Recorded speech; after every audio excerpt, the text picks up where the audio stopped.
Meeting of Tuesday, May 17th, 2022. Please join the board in a pledge of allegiance to the flag.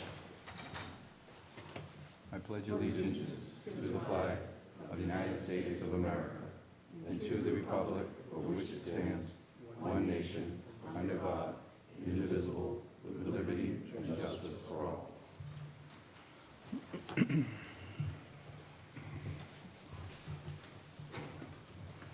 Mrs. Scavacco, the governor's letter, please. In accordance with Section 2475 and pursuant to Chapter 20 of the Acts of 2021, this meeting will be conducted via remote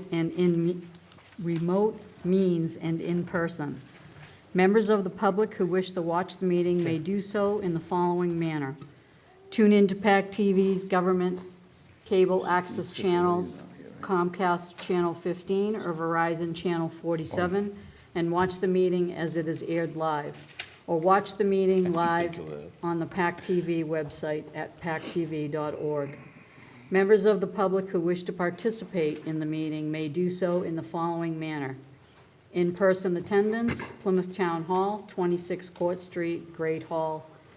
Remote participation, please go to the town website under the Select Board page and click on the Zoom webinar registration box. Thank you. Mr. Flaherty? Yeah, thank you. I just wanted to say a quick thing. It's my last meeting as a member of the Select Board, and it's gone by pretty fast. Also, really slow at times during the pandemic. But I'm just so grateful and appreciative for all the community support and encouragement over those years, and just thank you sincerely to everyone along the way. And also thank you just to the hundreds of staff and volunteers that it takes to run the town. You get a front row seat on this board to really see the scope and the size of what has to get done every day, and it just gives me a great appreciation for all the efforts it takes to keep the town running smoothly.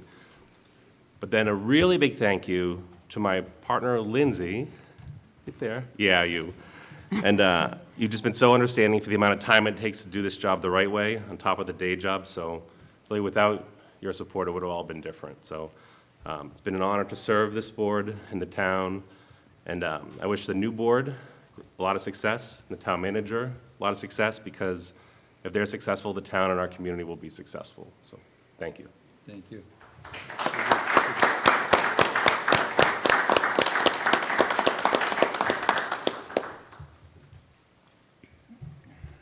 Is Mr. Tripolletti joining us by Zoom or?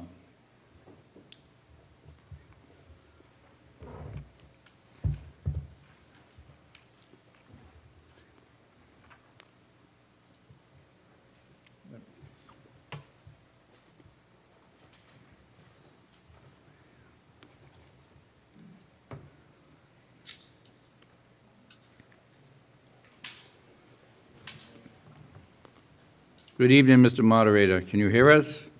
Yes, I can. Good evening. Good evening.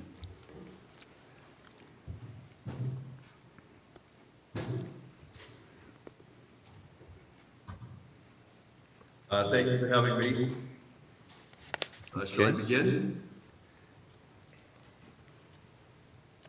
Sure, go right ahead, Steve.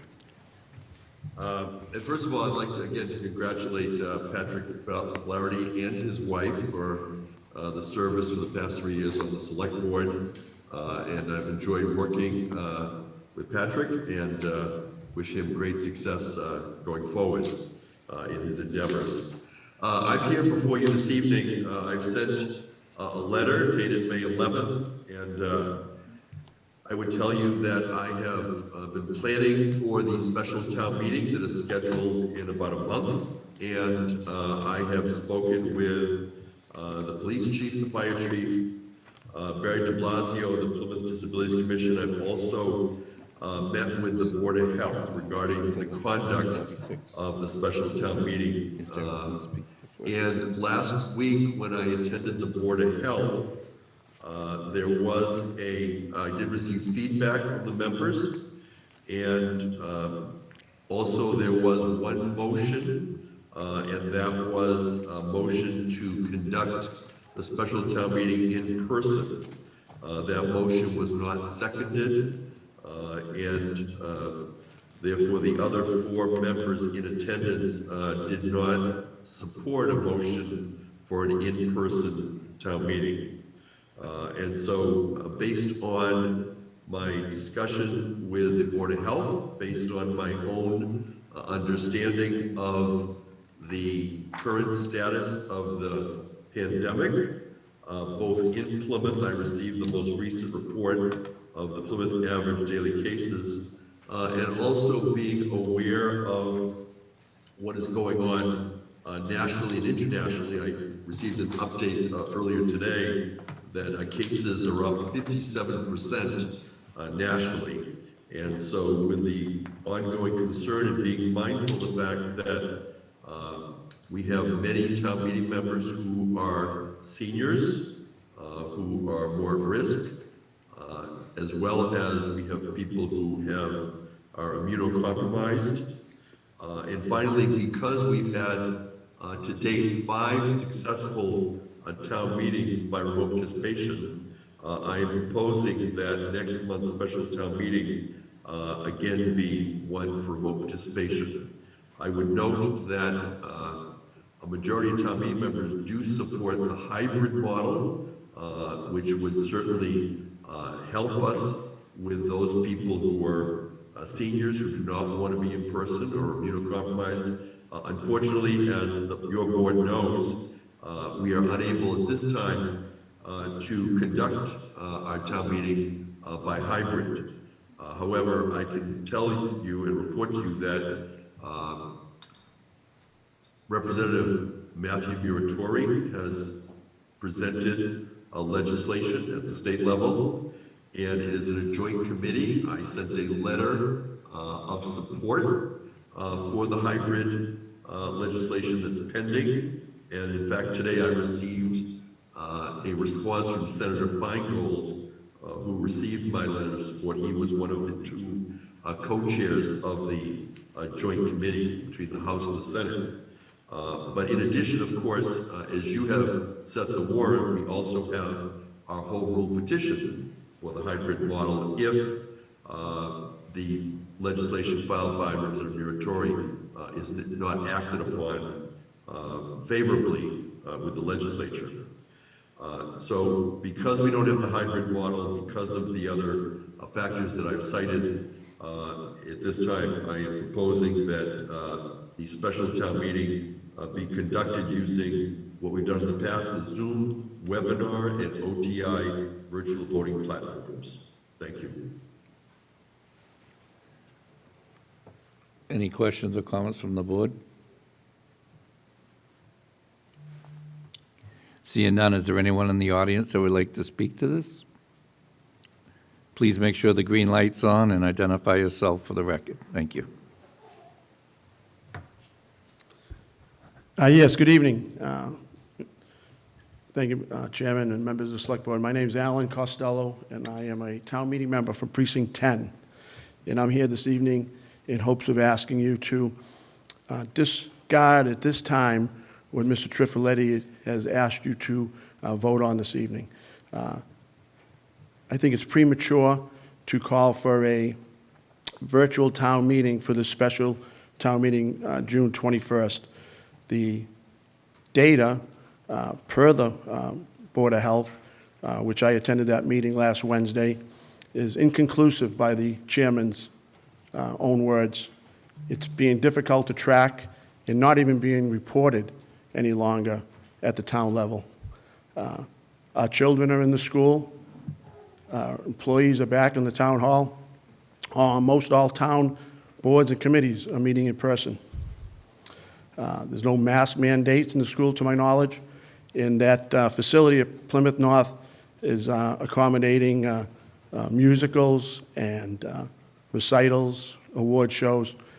There's no reason at this time that 200-plus town meeting members and associated staff cannot meet 1 month from now on a Tuesday evening for a couple of hours to do the business of the town.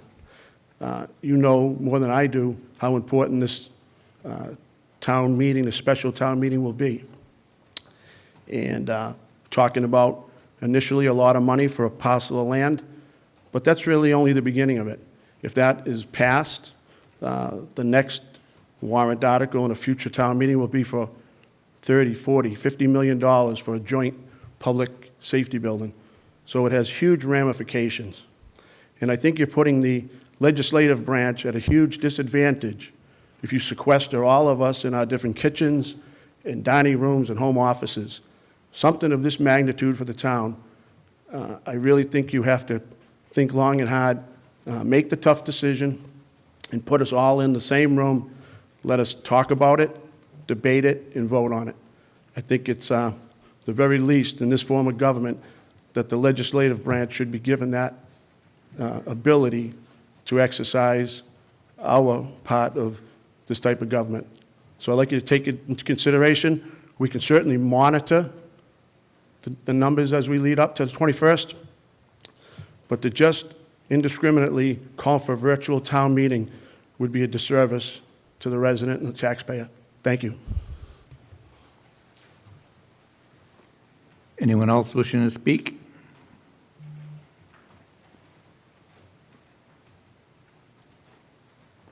Good evening, folks. Thank you, Chair Quinto. My name is Dave Golden. I'm a resident of Plymouth and a member of the Board of Health. I did not intend to speak as a member of the Board of Health tonight, but I do want to point out that I believe what Mr. Trifletti had said about the proceedings at last week's Board of Health meeting was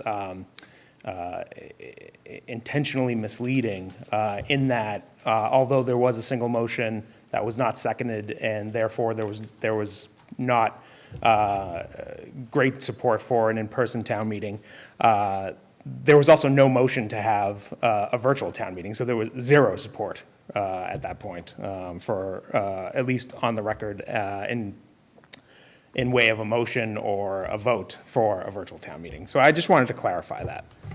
I'm here tonight to express my disagreement with the town moderator's request to have yet another town meeting held virtually. Mr. Trifletti has consistently referred to the ages of town meeting members when he seeks support for a virtual platform. In fact, when he came before you folks last time on this matter, he estimated that in consultation with the town clerk's office that about 65% of town meeting members are over the age of 65. What he leaves out, though, is that about 96% of the town's population who are in that demographic are fully vaccinated. And I think that's an important thing for us to recognize. The vaccines are our best weapon against COVID-19. And so we should be, really trusting the science behind those vaccines when we make these decisions. If nothing changes as a result of the upcoming election, I think it's safe for us to assume that about 96% of the folks who are in that demographic and who are town meeting members are fully vaccinated. But the reality is that the town meeting members are going to change when the town goes to the ballot box this weekend. And we shouldn't be using the same playbook to make decisions for a legislative body that doesn't even exist yet. Virtually every public body, as Mr. Costello said, has returned to either a hybrid or fully in-person format. And to my knowledge, the town has not received any reports of COVID-19 outbreaks resulting from these meetings. In fact, barely more than a week ago, the entire select board and all of the full members of the Board of Health attended a meeting held by Senator Markey in this very building. There were easily more than 100 people in attendance at that hearing, and we were not at all socially distanced. If in-person meetings are good enough for a United States senator, I think they're good enough for our legislative body as well. I want to acknowledge the difficulty that you folks have in making this decision. The moderator will almost certainly continue the meeting if you decide not to support his request for a virtual format, and that will jeopardize the most critical question that's going to go before the town meeting members, and that's the purchase of the former Holtec training site. I want to posit tonight that it's dangerous for us to allow the will of a single politician, whatever authority he may be afforded by statute, to be able to delay the business of our town. I think to do so would render our legislative body absolutely irrelevant. So, honestly, at this point, I don't know what data, metrics, scientific evidence, or community sentiment will convince Mr. Trifletti that an in-person town meeting is both safe and desirable. But perhaps instead of arguing over those issues, he should be looking to, instead of dividing townspeople and members of the town meeting, he should be looking for ways that he can unite a cross-section of the community. I humbly request that this body reject Mr. Trifletti's request for support of a virtual town meeting. Instead, I urge the select board, the town manager, the public health department, and other staff to work with Mr. Trifletti to host a safe, in-person town meeting using an open-air format.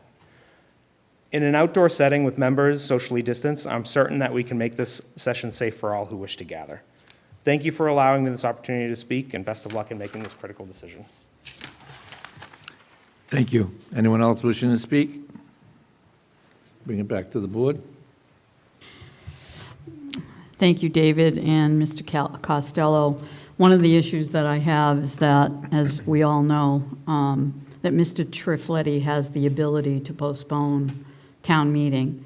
And not only is this an important vote that town meeting will take, but another important vote is that we will not, if he extends this, we will not be able to use free cash for this purchase.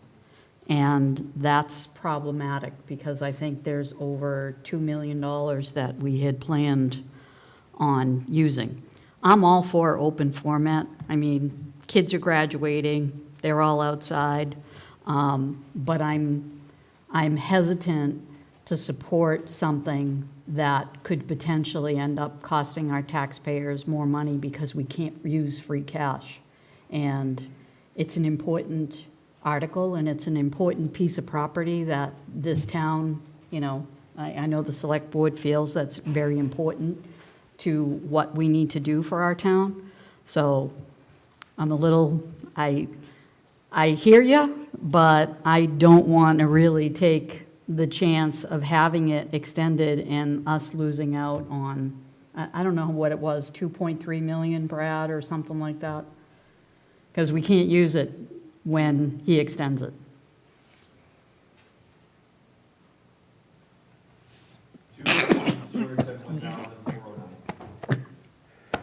One more time? Excuse me.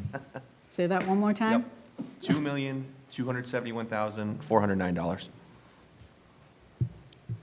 And Mr. Trifletti, for you, if, would an outdoor venue be something that you would consider?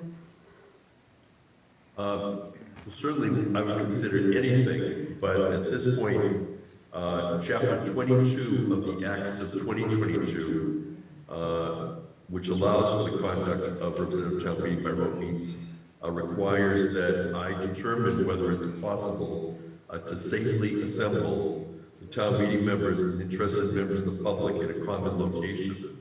And at this point, I have not investigated whether or not a common location outside of Plymouth North High School Center for Performing Arts is available and would work and would meet all the requirements.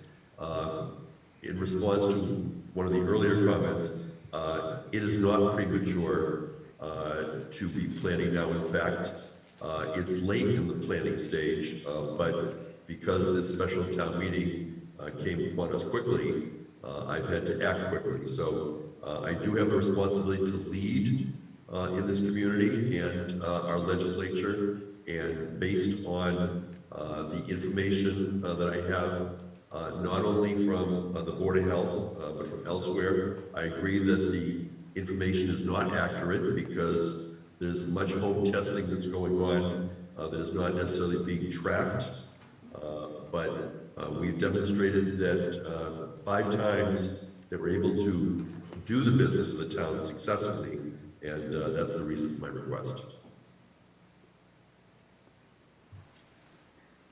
Mrs. Cavaco? Is there a potential that you could get that information within a week and we could put this back on the agenda for next week? Or unless the board is, you know, ready to vote or something, but I think that, I mean, I hate to tell you, I won't support not going virtual and jeopardize $2.3 million. I'm sorry. Mr. Flaherty? Yeah, I also am going to support the virtual, and there's another thing to consider, is that we'll have a number of new town meeting members, and the quantity is going to go up significantly. So we would have to make sure that we'd have a quorum as well. And all these new folks coming on may or may not have that date available, and heaven forbid we don't have a quorum to call because it's the summertime and an unexpected time. I think that, in addition to all the reasons that were brought forward, I'm supporting the virtual. Anyone else? Mr. Helm? Mr. Trifletti, Mr. Flaherty just brought up an interesting point that I was thinking about. You're talking from May 21st to June 21st, 1 month to train many new members who have never used the V-voter system or the Zoom meeting platform. Will you be able to complete that so that the meeting runs as smoothly as it has after 5 times? The answer is yes. I've spoken with Pat TV and OTI, and I've already planned for a town meeting orientation, preview, and presentation night for Monday, June 13th at 6 p.m. And in addition to that, both Pat TV and the Assistant Moderator, Nicole Manfredi, have videos now in place so that town meeting members, as soon as they are elected, can begin to watch the video and begin to be trained. And then at our last town meeting, for example, for the new members, and there weren't as many as there will be this time, it was very successfully handled with those videos, and also with the assistant moderator making training available upon request. So we don't anticipate a problem. And I would just further observe Mr. Flaherty's comments would be, which is that I am concerned about a quorum if we don't have the virtual, given the number of town meeting members who have previously addressed this board about their concerns about appearing in person. And because we know there are some people that will not appear in person, and we do have higher quorum requirements now, a higher number of people will need to be present, since we are going from 135 to 162 town meeting members.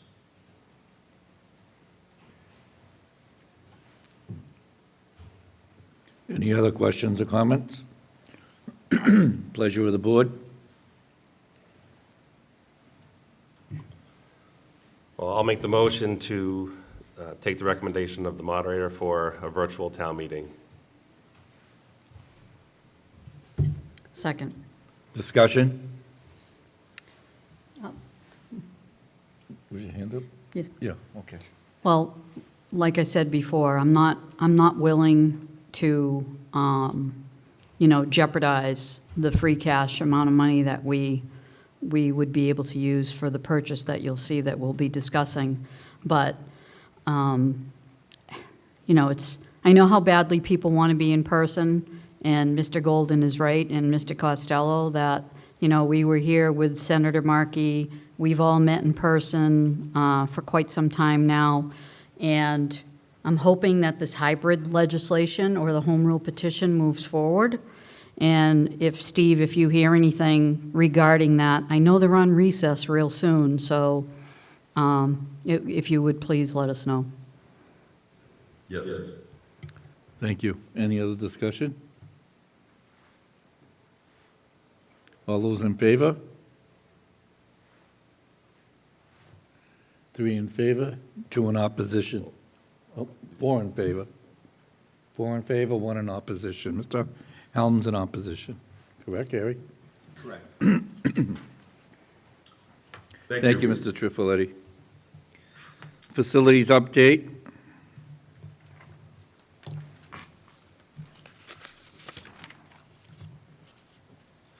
Good evening, Select Board. Thank you for having me out here tonight. So tonight, I'm just going to go over a nice little 10,000-foot view of what we're going to be expecting within the next 5, 10, 15, 20 years. I know it's going to be a lot to kind of take in at once, but I'll do my best to explain and get it over to you guys as easy as possible. Nick, could you identify yourself? Oh, my bad. I know I'm- you're I'm- new, but I know who you are, but people watching may not. My name is Nicholas Hill. I'm the facilities manager for the town of Plymouth. Thank you. All right, so let's start this again. So yeah, this is our presentation on our 20-year capital outlook. Before we get into that, I just kind of want to go over a little bit of where we've been, where we are, and kind of where we're going in terms of facilities maintenance, our current staffing, future staffing requests. So right now, under our division, we have custodians and craftsmen. I have an excellent team of custodians and craftsmen. They keep these buildings beautiful. We're just getting a new team of craftsmen on. I'm sure, as you guys may know, our craftsmen, they've been a little bit, we've fluctuated a little in our numbers. So we're currently funded for 3 full-time craftsmen and a craftsman apprentice. I just brought on one craftsman 2 weeks ago and then another one yesterday. They both seem like really good guys, and we're currently looking at filling the final craftsman apprentice position. So with this team, we're able to do a lot of work throughout the town in-house, whether it's painting at Memorial Hall, working on interior trim that's coming off the boards in Town Hall, even down the street on Main Street with the bump outs.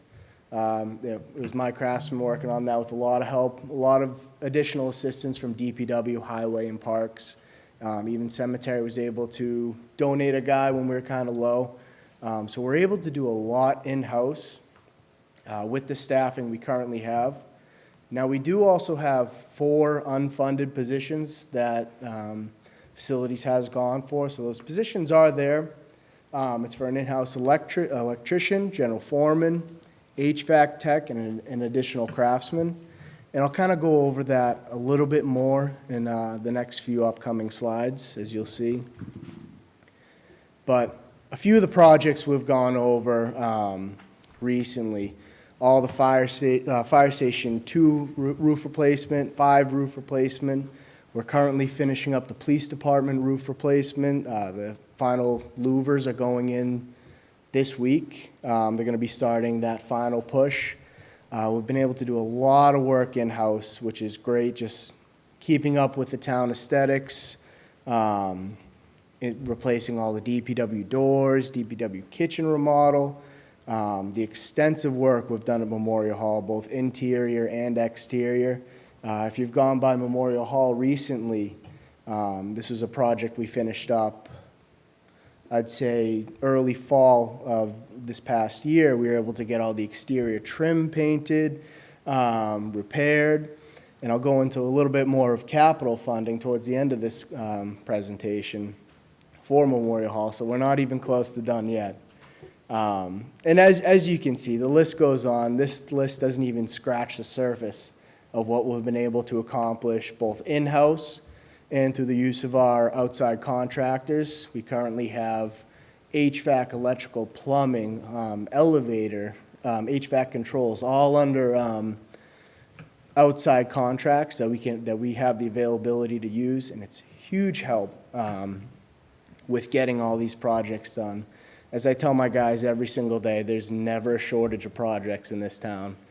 Between just the day-to-day, the overtime, just keeping up with the maintenance and aesthetics of this town, we'll be busy for quite some time.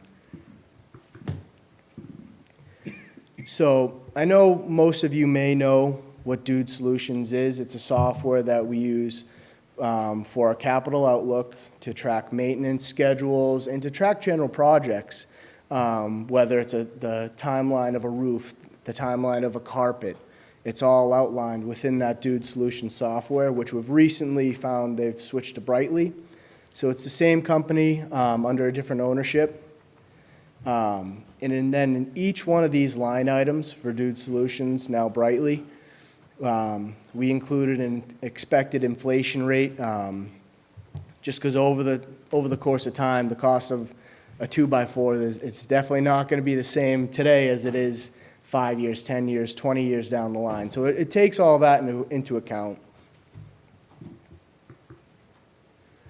So just looking back to show where we've been, FY '21, we were able to get a lot of work done.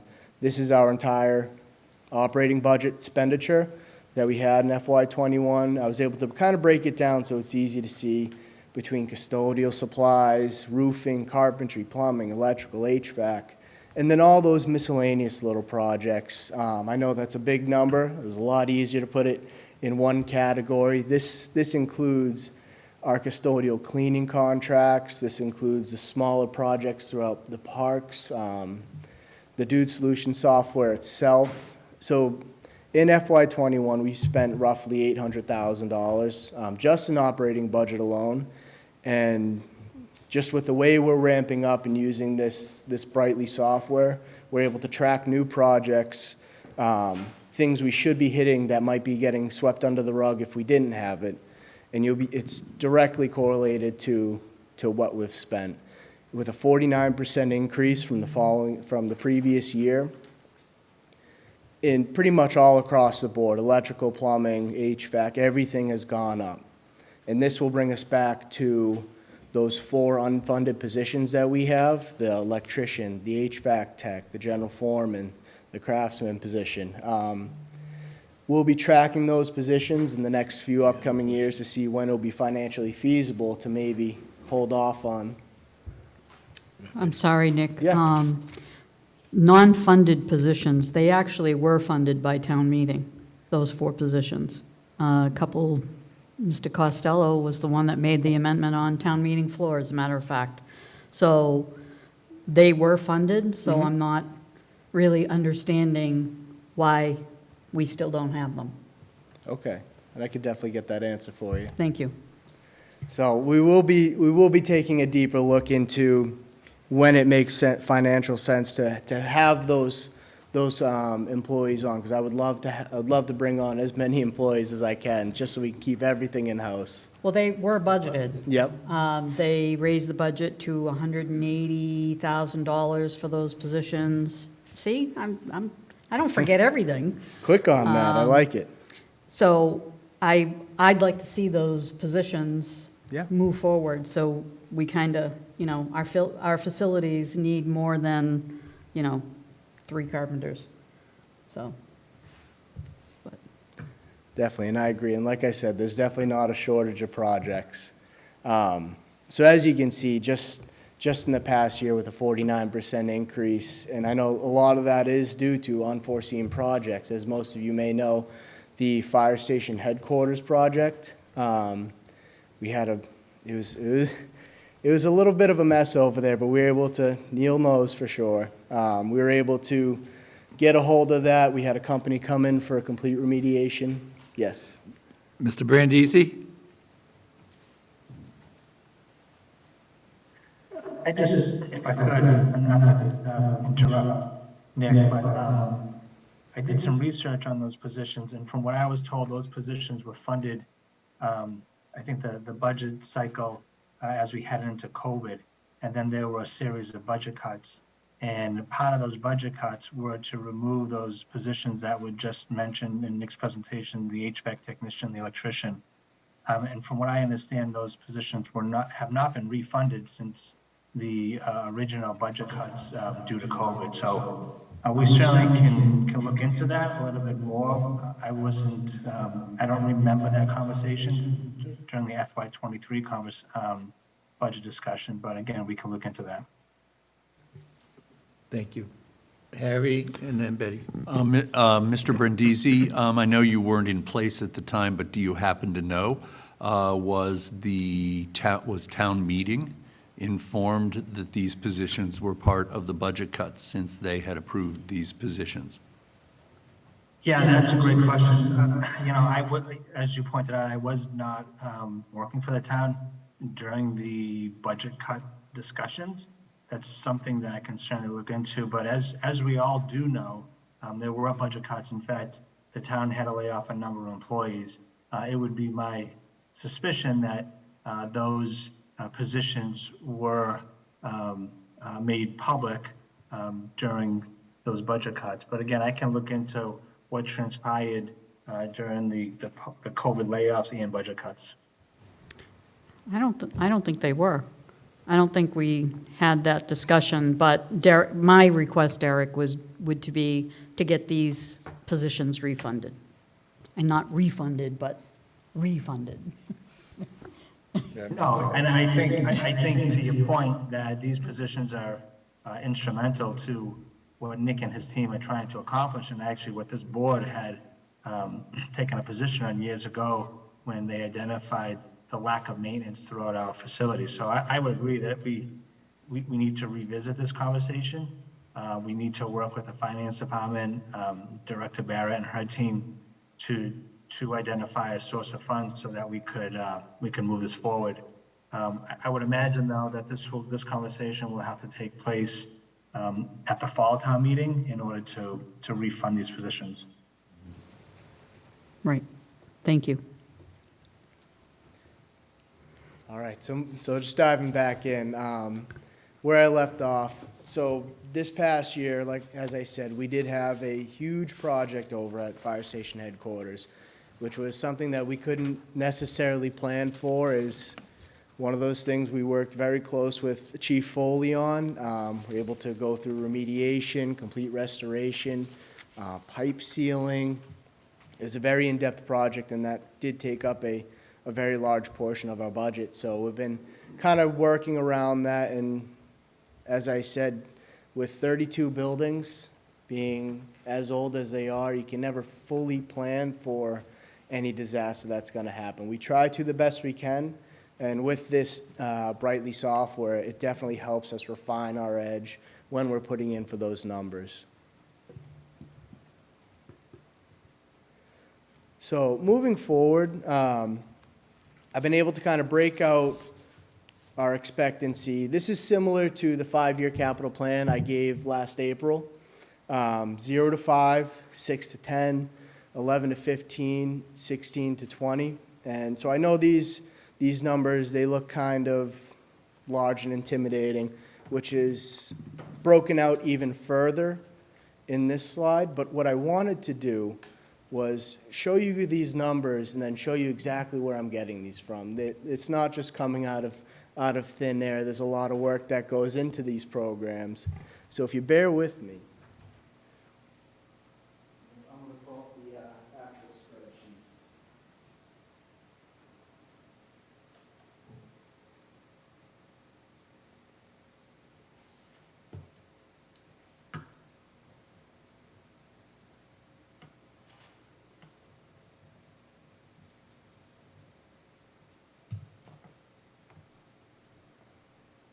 So I know it's tough to see, but when we're generating these reports, trying to zoom in for you.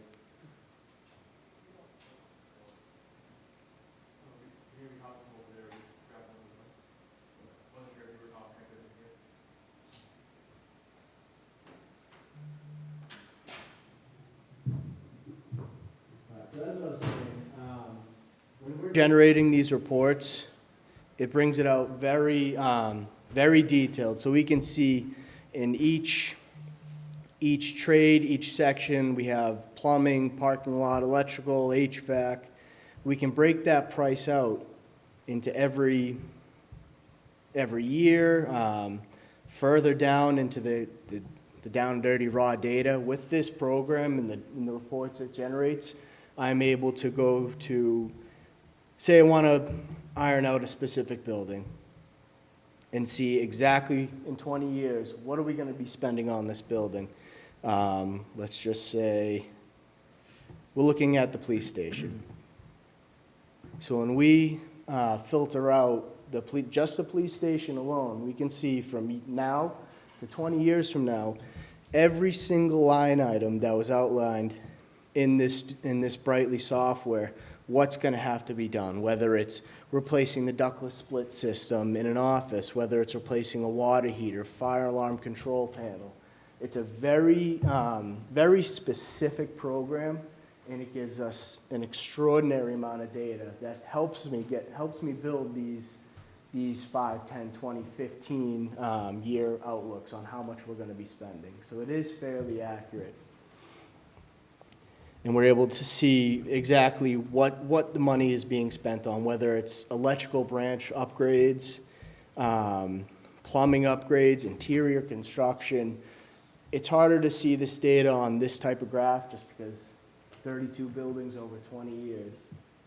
It's going to be a lot of information, thousands of lines of data in Excel that we have to go through and pick out every single year and what projects we update, what projects we have coming up. And so I'm going to go back to the presentation.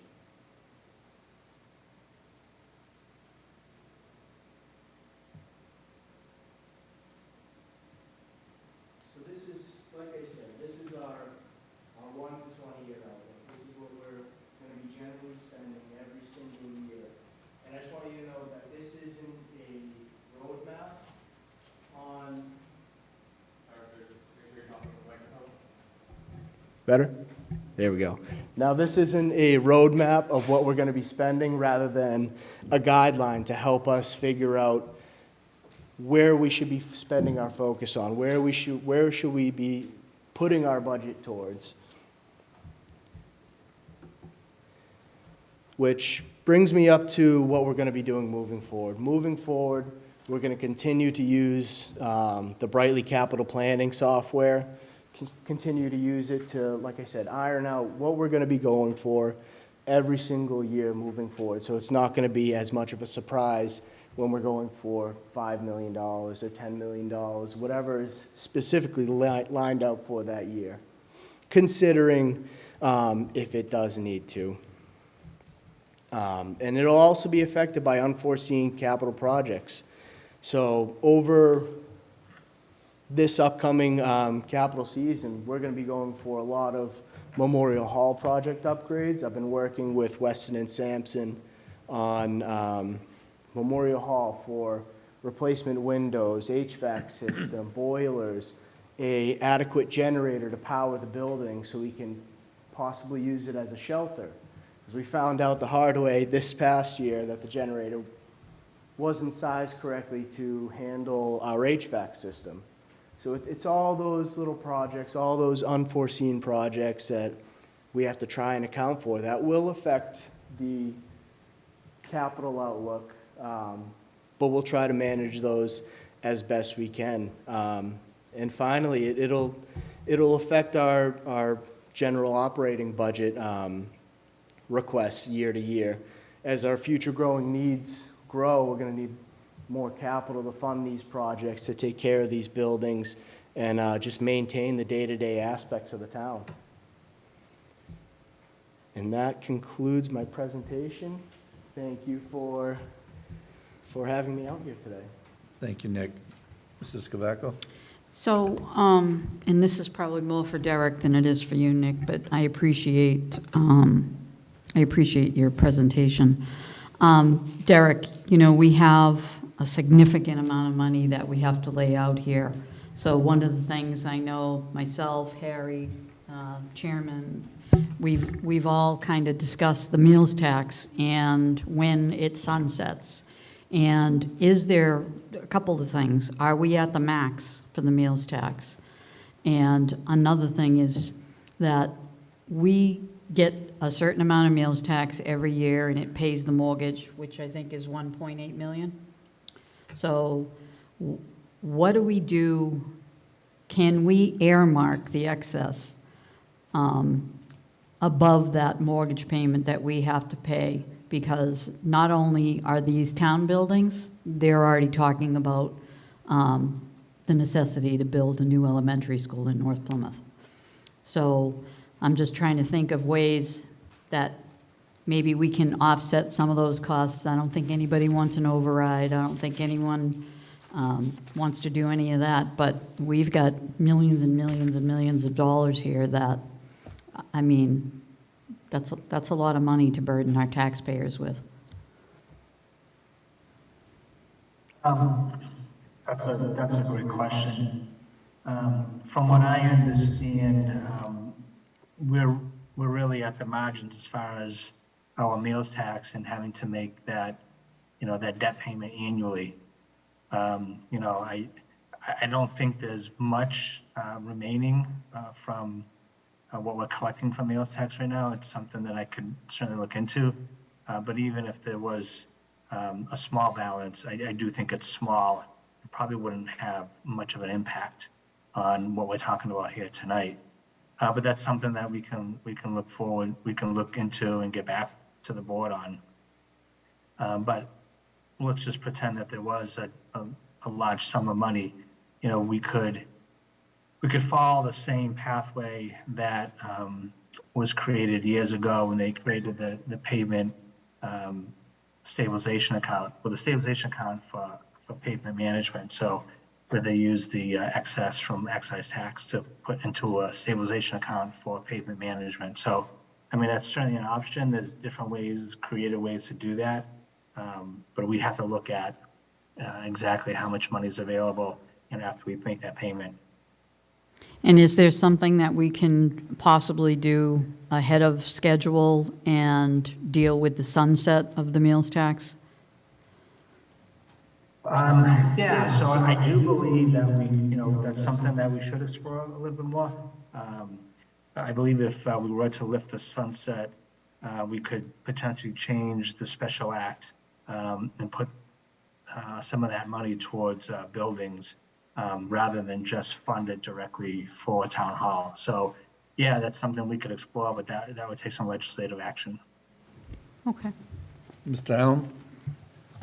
I'm not exactly sure about what happens with the sunset, but I believe that it will take an action of town meeting to authorize the change at the state level. And Derek, I recommend we begin looking at that now rather than wait. And the first question would be, and perhaps this could be an agenda item in an upcoming meeting. First question would be, when exactly does it sunset? When is this facility paid off? Because that's the sunset of that tax. And we should have in my mind, we should have our state delegation ready and town meeting ready to do that so that it stays in place and can be used for facilities maintenance. So a question that I have for you, you mentioned the stabilization fund that I know was started at maybe a couple town meetings ago, and we kind of put a random amount of money or a determined amount of money into it at the fall town meeting as part of the budget. The pavement stabilization fund has a defined income. An area the income comes from. It comes from the excise tax overage, based on the overage in the budget. What Lynn had budgeted, because she's a conservative budgeter, and we always had an overflow, and that goes into the pavement stabilization. I've always been concerned. I thought it was great that we started a maintenance stabilization, but I've been concerned that I'm not sure we've developed a concept of a stable income flow for that, other than just appropriating a certain amount of money at every fall town meeting, which I kind of think that the pavement stabilization fund was very artfully and creatively devised. And, could you advise us also at some point in the future, the board, of what is being looked at in order to create a stable income stream for that fund? So, yeah, we're happy to have this conversation more in detail. We can prepare some more information. We can talk about the sunset. We can talk about the special act that created such. And then we can talk about different models that have been successful in the past, as far as what you and I both just referenced as far as pavement management. that was a very creative way that was developed for pavement management. I was actually here when those conversations began. Most communities, anything additional over above Chapter 90 for roads, they usually just raise and appropriate and kind of try to maintain some level amount of money to fund a program like that. But yeah, so I think this is something that we should look at. We don't have as you all pointed out, we don't have an account that's focused on facilities management.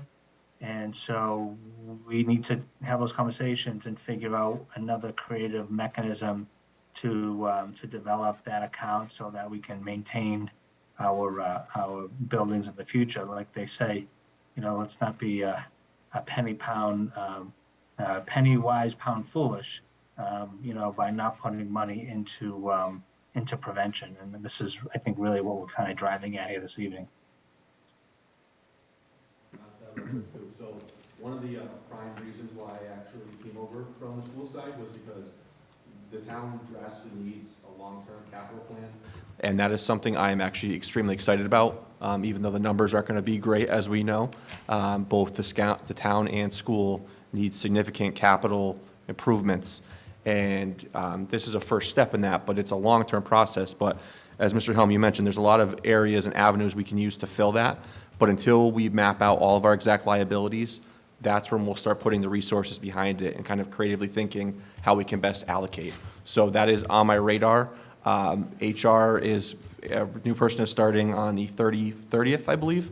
So that'll no longer be on my plate. And I fully intend to dive right into this because this is obviously a top priority. Can we consolidate too while we're at it? Can I say something? You don't mind, do you?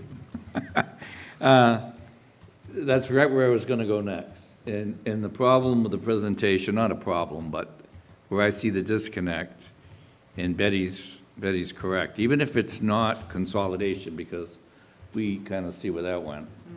But that being said, we need to have the school and the town together in a 20-year build-out. So town meeting members know what to expect and what these buildings are gonna, that's the way I'd like to see it done. So since you have all that background previously, and now you're working for the town, maybe combine and meet with Derek and staff and come back with some options of different things we can do. I mean, even if it's, I don't know what the finance director's gonna say, but 1% right off the top of the budget, or 2%, whatever it is, and, maintain our buildings. But that's just my own thought, and I see somebody has their hand up. Please identify yourself for the record.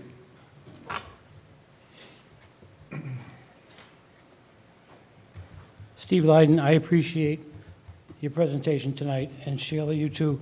I'm on the Capital Outlay Committee, and every year they come in and give a detailed explanation, and they really go into it. So I have some kind of more knowledge than, I guess, the average person would. But my question is, we have 32 buildings. Why do we have 32 buildings? We have these buildings aren't taxed. They bring in no income, and they cost a hell of a lot of money to fix and to keep. Do we need all these 32 buildings? I mean, you just talked about Memorial Hall with all the hundreds of thousands of dollars that it's going to take to fix it. We just allocated, I think, $300,000 for a sound system. Do we really need to keep this building? I mean, is it such an asset that we need to keep it, or should we think about selling some of this property? I don't know, but I just think it's something that needs to be looked at. Can I respond to that? Hey, Steve, can I respond to you on that? Yeah. Memorial Hall, I agree with you with a lot of things, but Memorial Hall, I can tell you, is a huge asset to the town of Plymouth. We need the arts, and Memorial Hall, it's the home for the Philharmonic, and there's musical events there. It's a great tourist attraction, and it's the veterans are in there. They have a great museum in there. So Memorial Hall is a big asset to the town, so, all right. Everett Malaguti, Precinct 1. These numbers are humbling at best. As a town meeting member, I cringe at all those numbers, but a lot of them are necessary based upon if we want to have everything functioning properly and not have anything falling apart around us. I do want to say that we do, as was noted by Selectman Cavaco and Helm, about the the building maintenance fund that was created a couple years ago during town meeting, which has, I believe, about $4.5 million roughly in it. Now, we have not determined an actual funding mechanism to prolong it into the future. As of right now, we could look at the meals tax later on, but I think the sunset's around 2040, 2042 in that time range for the sunset clause. And if that happens, I think that would be a great avenue to put into it once we finalize the final cent on this building, because we don't want to shortchange and then have to raise and appropriate on the building again.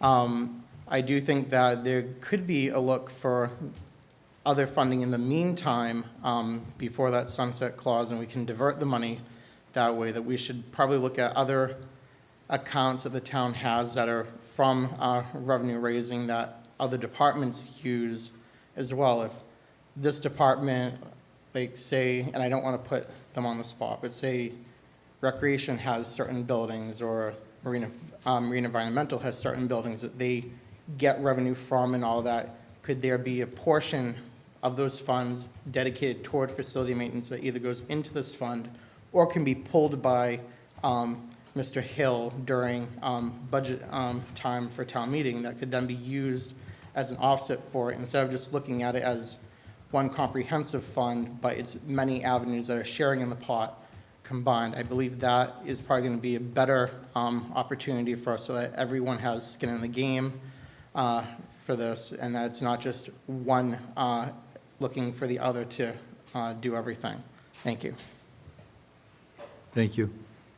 Any other questions or comments from the board? Okay, so in the future, when you can, doesn't have to be next week, see if we can get some numbers together or lay out something for us that we know which way you'd like to move forward with it, because I think the town as a whole has to put all the buildings up. And we spoke of this just a few hours ago, a list of the abandoned buildings, if you will, that the town has. We could get that, and maybe a look at the leases. We don't need to have every page of every lease, but for instance, so-and-so brings in this total amount a year. If we can have all the town buildings looked at that way also, I'd appreciate that. I think it's be interesting to look at. Mm-hmm. Any other comments from the board or for Nick? Okay, thank you very much. 46 Sandwich Road, purchase and sales agreement. Mr. Brandisi? Good evening. So, as the board knows, we have had many conversations with Mr. Rick Vayo, the developer who's in the process of acquiring 46 Sandwich Road from Holtec, from the Holtec company. Through many discussions with Mr. Vayo and under the direction of the board, I would say probably almost 6 weeks ago now, we have been able to come to a purchase price of $3,750,000. Our attorney worked with opposing counsel and drafted a purchase and sale agreement that was discussed at an executive session earlier this evening. So that is what's before you today. As you all know, you voted in support of the purchase and sale agreement, subject to any minor modifications between town council and opposing council. So the questions, what's before you right now is whether or not the board wants to go ahead and ratify that purchase and sale agreement.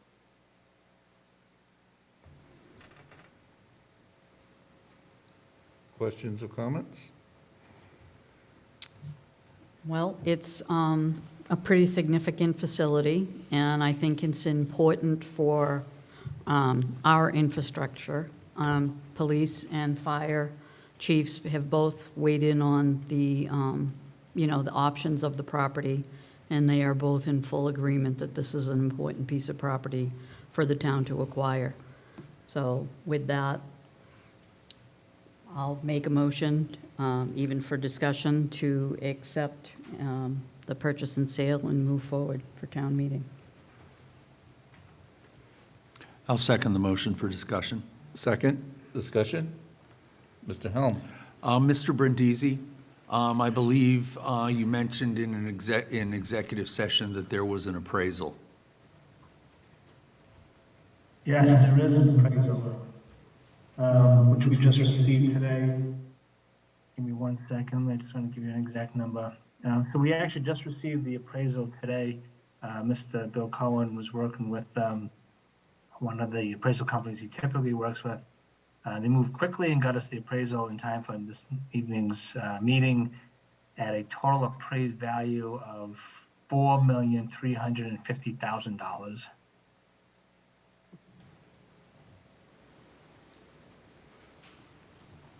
Is that it, Mr. Helm? Okay, all right. Any other questions for the board? Patrick? Yeah, just appreciate the time both chiefs took to write up their memos, and both expressed their full support, as Betty said, for this parcel of land.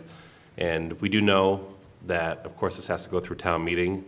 There's going to be some questions that aren't yet answered, but it's just really, really clear that no matter which direction this goes, in terms of the timing, that this is a really important piece of land that's very strategic for the town. So I support this as well. I voted for this. And if for some reason we can't find anything to do with this land, we could always sell it to someone else. But I have a feeling we're going to find plenty to do here. So I support this purchase wholeheartedly. Mr. Blitzer? Just real quick, by purchasing this land, we now control the land. If town meeting buys it, the town will control the land, and we control what gets developed there. So I think it's very important. As do I. It was a unanimous vote in executive session to purchase it. It has endless possibilities. Like you say, public safety, complexes, training center, cemetery. We got one of those on the burner nobody's thinking about. And I'm not suggesting it, but I'm just saying. And more than anything, I think it leads, 20, 25, 30 years down the road when the town says, you know what, we need a piece of land. And we just went through this in the cemetery committee. And I just left a meeting earlier. The Commissioner for Housing for the Commonwealth of Mass, Mr. Keneally, and his wife are here in the Pine Hills tonight. And we were talking, and Lee brought up that all the parcels that we could have even maybe used for a cemetery have conservation restrictions on them. So we have to go purchase land for that. And that's a state law. We have to bury our townspeople. I don't know the Mass General number, but I know it's a state law because I've read it. So that being said, I'm just putting it out there, and I know we were thinking of partnering with the CPC, and that's yet to be determined. But if it's a short amount of money, maybe we better not to. Maybe we don't put the restrictions on it, so we can have a vision in 25 years down the road, if it's that, or maybe the town does have a need for it right away. But I think we need to leave it as a valued piece of property to the town of Plymouth with no restrictions, and then, we're not all gonna be sitting in this room. So it's gonna be a different set of eyes, and they're gonna be looking to do something, and we'll have a piece of property we can actually use. We can go back and forth about appraisals, and there's been a few mistakes. The one on Nelson Street on the corner, I think the town wanted to buy it for $750 instead of $1 million. How nice would that have been to have right now? Just for parking, and maybe you could have put your marine unit in there. I mean, it's just, just saying. I think it's really valid. There's a lot of questions. I've asked Mr. Veo, and I talked with Catherine Holmes over the weekend, I think it was. And we're going to try to have it open for 2 days, 2 different times, so town meeting members, planning board members, or whoever might want to go see, can go through it, and hopefully the chiefs can make it, but, you know, I don't make their schedules. So, or they could send somebody in case there's questions, and we're gonna try to give you as much information, town meeting members, as we can. We already got the purchase and sale, we got the appraisal, so by the time you go to town meeting, you'll have a lot of those answers. We've got memos from both chiefs, they'll do their own presentations, and that's really it. Any other questions or comments? Oh, I'm sorry, Mr. Bulletin. I ruined it for you, but you still can identify yourself. Good evening, Mr. Chair, members of the Select Board. I'm Steve Bulletin, currently a Precinct 15 town meeting member. I want to echo what you just said as probably the single most important thing for town meeting, information. We all know in town that information seems to get disseminated in dribs and drabs, accurate and inaccurate, speculation and fact all combine.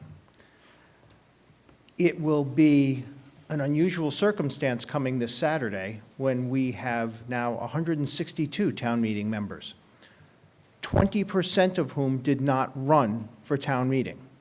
They will be elected by write-in ballot or appointment. So 20% of our town meeting members didn't run for town meeting. Those are not going to be people who are currently today ready to pay attention to such an important issue. And you are correct. This is a very important piece of property, whether we use it for public safety, other reasons, or simply to make sure that we have control of the property. And control is a huge issue in this town when it comes to land use. Because as we've all learned, if we don't control it, somebody else controls our destiny. So I just implore the Select Board to do whatever it can as soon as possible to email information.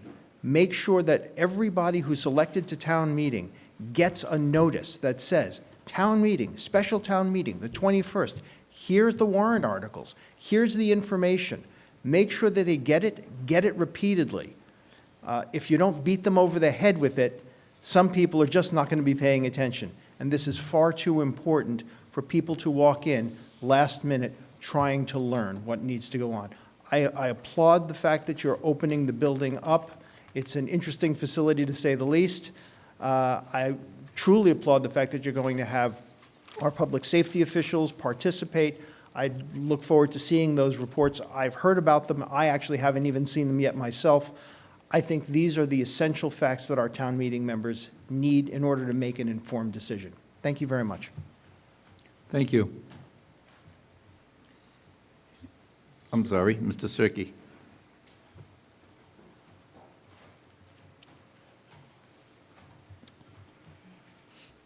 Thank you, Mr. Chairman and members of the board. Rich Cirque, Precinct 2. I have two questions. The first is, are you aware of how much Mr. Veo is purchasing the land for? And if so, can you disclose it tonight? That's the first question. I'll ask the second afterwards, okay? Harry, did you want to say something? No, I was just saying Oh. Derek should be the one to answer that. Right, exactly. Well, I didn't know how many questions. You want to do them one at a time, or? Yeah, okay, the second one is, are you able to share the purchase and sale agreement with the public that you voted to sign tonight?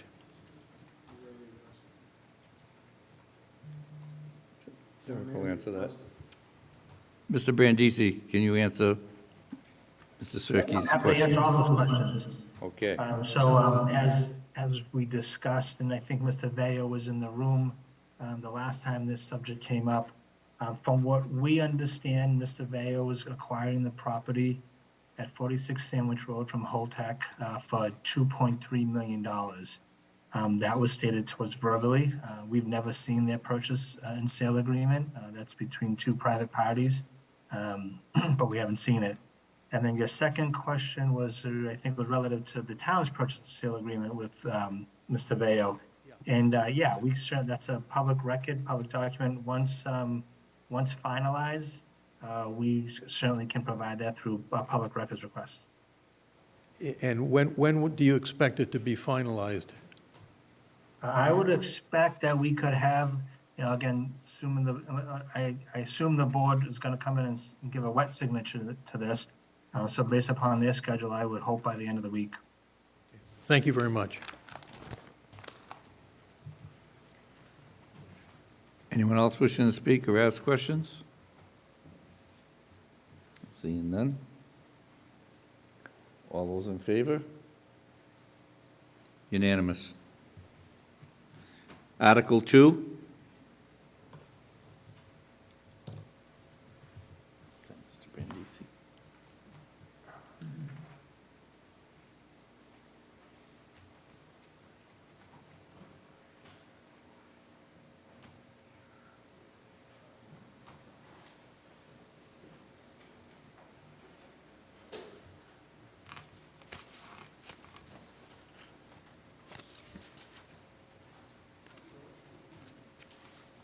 Are you waiting for me?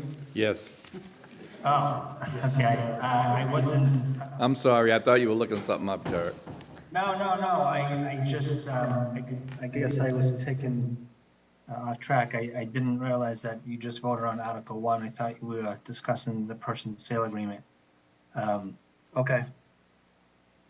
So as far as Article 2 goes, as you know, and it was previously pointed out by our town moderator, that there's special legislation has been drafted for the town to file for a hybrid town meeting model. This is what how it reads. We use the same language as that was previously drafted for our original filing through Rep. Muratori. So this is simple. I've talked to OTI. They say that the technology is available to conduct a hybrid model. I've talked to PAC TV. They say they can support a hybrid model. So assuming the board and advisory and finance and town meeting supports this, we'll go ahead and file it in hopes that we get favorable action with our state legislature.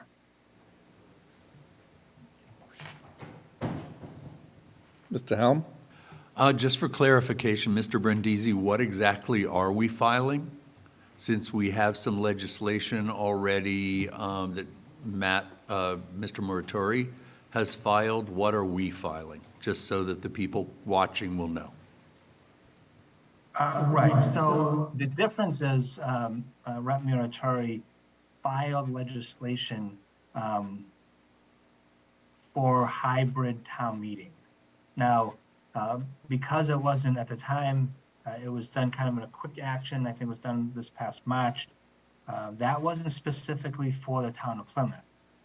That legislation that he filed would allow, if there was a favorable action, would allow for all municipalities in Massachusetts to offer a hybrid town meeting model. What we're talking about this evening is specifically for the town of Plymouth. So this is a home rule petition that, if it were to pass, would be specifically just for the town and would allow us to conduct our town meetings in the future in a hybrid model. It would not allow other communities to do such.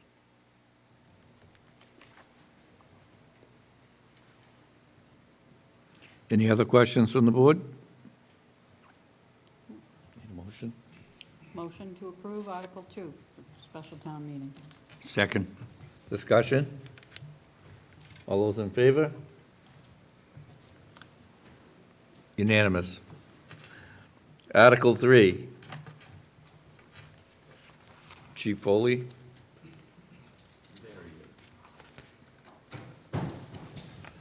You're up, Chief Foley. That's okay. Are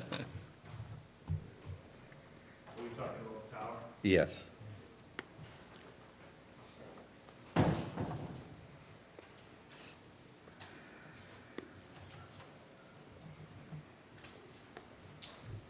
Sorry for keeping you waiting. So on this article, what we're requesting is, we were actually looking to go out to an RFP. We've identified some space on the new radio tower that we have built over in Camelot Park. It's a 180-foot communications tower that we started construction last year. There was some delay in the projects. A lot of that had to do with a lot of the challenges that we've faced as a nation, as a community as well. But now that we're at the end of that construction phase, we spoke with our communication consultants, and they have identified 2 locations on that communications tower that is leasable to telecommunication companies. Each of those locations range from a possibility of being able to bring in annual revenue of anywhere between, I think, 34 to 64,000. Don't quote me exactly on those numbers, but in that ballpark. Obviously, that would be determined through the RFP process. But we're bringing this to town meeting through this article strictly because our town council has made us aware that for us to accept any of the proposals through the RFP, that it would have to be first voted on, that the town would wish to lease that particular locations on the tower. So we're looking for approval of that. Any questions for the chief? Awaiting the motion? Motion to. Oh, I'm sorry. 1 second. Mr. Malaguti from Precinct 2.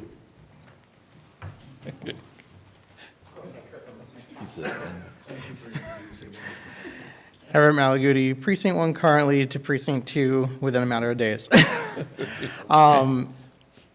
So my only question for this is, I support this, but the funds, once they are acquired through whoever is the leasee, that we do have a current agreement with Water Department that there's a partial amount that's given to the Water Department from the solar array that's on water property, and since this is on sewer property, would we engage in the same aspect as some of the funding from the lease on that would go into the sewer fund, and then the rest go into the general fund as just a equal balance, since it's sort of leasing public land in that, so we do get access from that. I just want to make sure that we do actually get some funding from that into the sewer fund, since the sewer payers did and still currently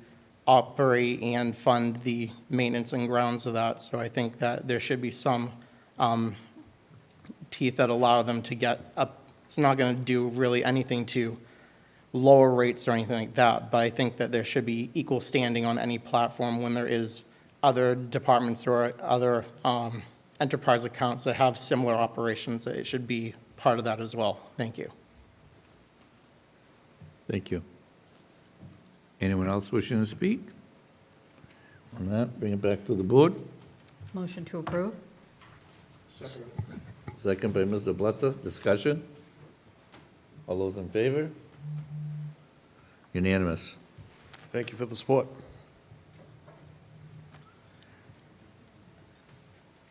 Thank you, Chief. Article 4, Citizens Petition.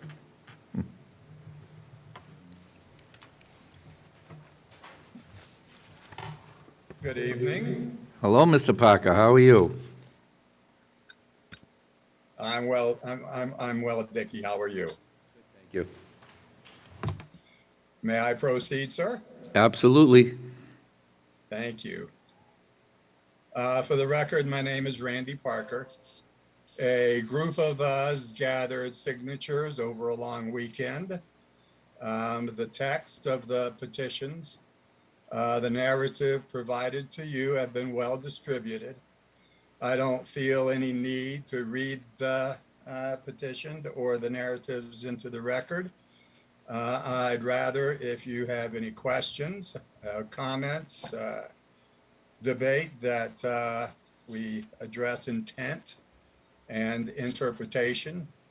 Article 4 is to have town meeting approve or ratify regulations of the Plymouth Conservation Commission. It's an amendment to the wetland bylaw, and such approval or ratification will be required before those regulations can be effective or engaged.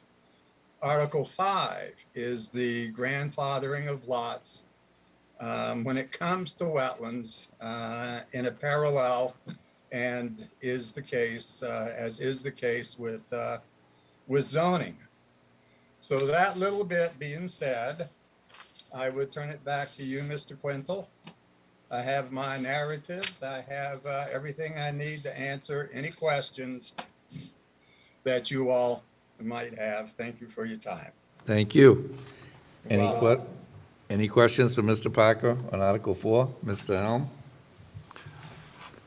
Mr. Parker, Randy, can you explain to us why this is required?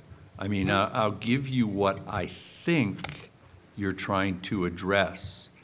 Are you trying to address rules and regulations from that will be or are or have been approved by the Conservation Commission, writing into the actual bylaws that these rules and regulations, which are not bylaws but have been passed and govern what goes on wherever these rules and regulations impact, even though they're not bylaws? Are you trying to create a statement that would basically require that these rules and regulations actually be approved by town meeting, which they are not currently? Is that what you're up to? Harry Helm, that is certainly the case with Article 4, Article 5. Let's see. Let's just talk about Article 4 now. All right, now let's make sure we have our articles straight. These rules, regulations, design specifications, and policy guidelines or amendments adopted by the commission must be approved by town meeting. So it is absolutely the case that we are looking to town meeting to approve any future regulations that come along. There's not much we can do about existing regulations at this time, except to continue changing the rules that they use to make the rules. So we'll have to see what happens comes the spring town meeting. I'm sorry, Mr. Helm, the fall town meeting. But it's my opinion that we really need to do something to balance the seesaw on these regulations and stop this pendulum from swinging into such a position that the Conservation Commission has more control over land than those living on water, and there's a whole lot of us living along close to the water within 100 feet, and a lot of resentment for what's going on these days. Thank you. So that's Article 4. In the future, the town meeting is going to be reviewing anything that comes out of the commission, we hope, and also in the future, come the fall or whenever, we will look at hopefully backtracking some of these regulations that they voted. As I understand it, I think it was April the 26th. Mr. Helmut just blew me away because I don't know if it was a conversation with you guys, the last meeting we had here together, or if it happened at a Conservation Commission meeting or some collage of both. But I have had it in my head, for what it's worth, that they were to do a third-party review, vote the regulations, and an effective date in June. So here we are on, I guess it's April 26th. I didn't watch it. Mr. Bjornholm or Bjorkland did, and he said, Randy, he said they made the regulations effective the same night that they voted them. Now that wasn't my understanding, and it certainly puts a couple of projects that I have under some additional contention. That's not the issue here. This is not project specific. This is global to Plymouth, and we're looking, a group of concerned professionals and those around us at bringing some reason and some legitimacy back to how we view and handle wetlands, because it's way out of hand, in my humble opinion. Next question. Yeah, follow up, Randy. You are not contesting that the Conservation Commission has statutory rights to create these rules, regulations, design specifications, and policy guidelines, correct? We are not. Okay, so what you are asking for is that town meeting be able to approve or disapprove of them before they go into effect. Absolutely, Mr. Helm. That's the gist of it, yes. Has town council reviewed this proposed article? I can't say that they proposed specifically the Article 4 and 5 that we're looking at, but they have seen this all before, as has town meetings. So I have to think that this stuff is secure and operative. Okay, yeah, no, I recall this on several occasions from my time on Finance Committee. I'm all set. Thank you, Randy. You're welcome, Harry. Other questions, please?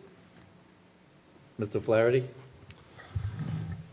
It's more of a statement. So we met with Conservation Commission as a board, I think it was last summer when it was going through this, because there was certain regulations and rules that were proposed that at the same time would require a homeowner to change their plan for their Title V, and also at the same time not allow them to do it.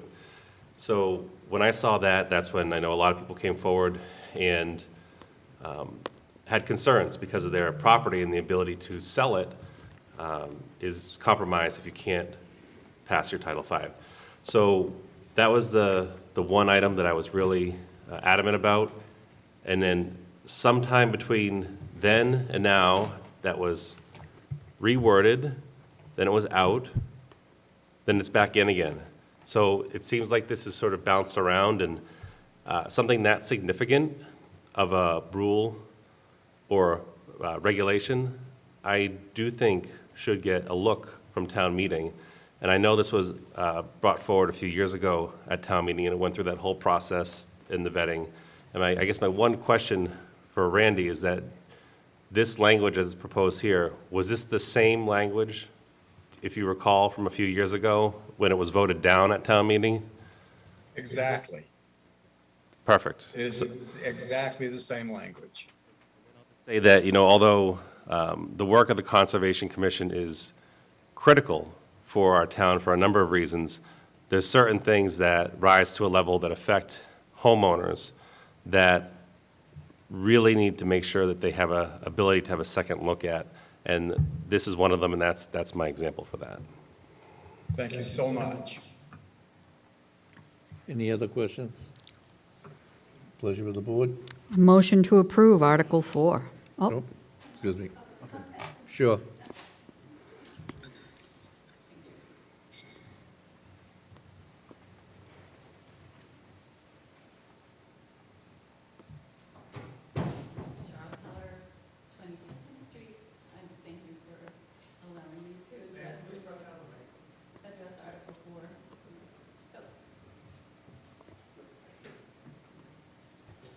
Thank you. Is that better? Well, thank you for letting me speak. With increased pollution of our ponds and numerous wetland protection violations, I believe Plymouth should be strengthening our wetlands protection bylaws, and Mr. Parker's two articles here are clearly an attempt to weaken them. Article 4, the language rules and regulations, design specifications, and policy guidelines. I'm not reading it really. I'm reading what the regulations said in 2007 before town meeting voted to strike this line. These rules, regulations, design specifications, and policy guidelines of amendments adopted by the commission must be approved by a vote of town meeting. So in 2007, town meeting voted to amend this bylaw by striking those lines. And why did they do that at that time? It's my understanding that the majority felt that the conservation has a better perspective of what should be included in rules and regulations.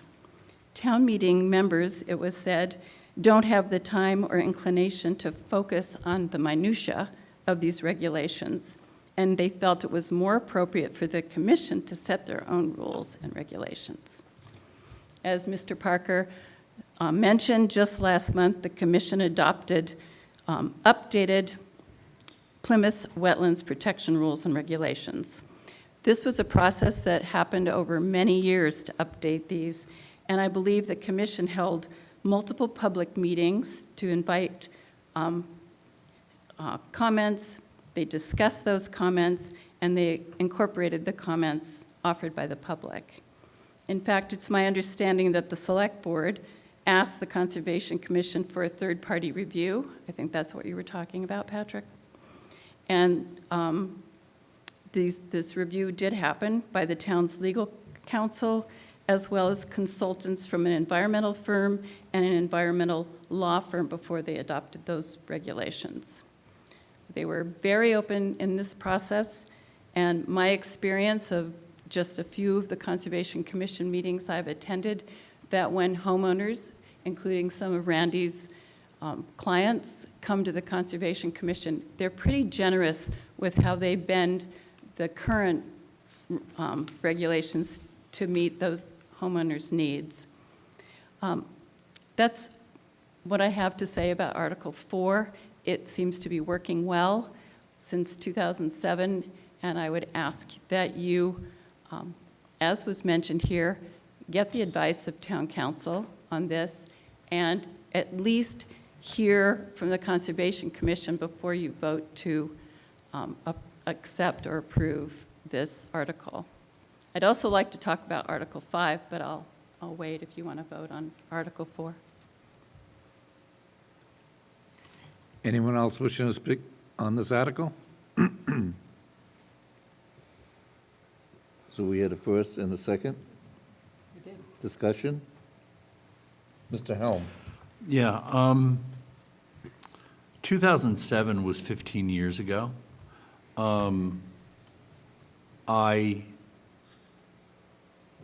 Given that the Conservation Commission is open and does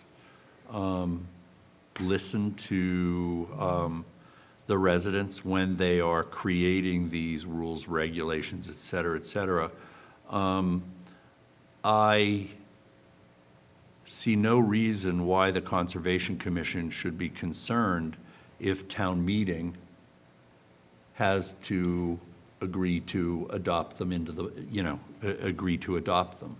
And I understand that in 2007, the decision was made to strike almost this exact language from the bylaws, and what Mr. Parker is doing here is to put them back in. I think it's worth the discussion at town meeting to see what the residents of Plymouth, after 15 years of working within these, the guidelines where the rules, regulations do not need to be adopted by town meeting, to see what the residents think and see how they will speak through their town meeting members. So I'm actually going to vote in favor of this, and we'll see what happens. Mrs. Cavaco? I echo what Harry said, if our Selectman Helm.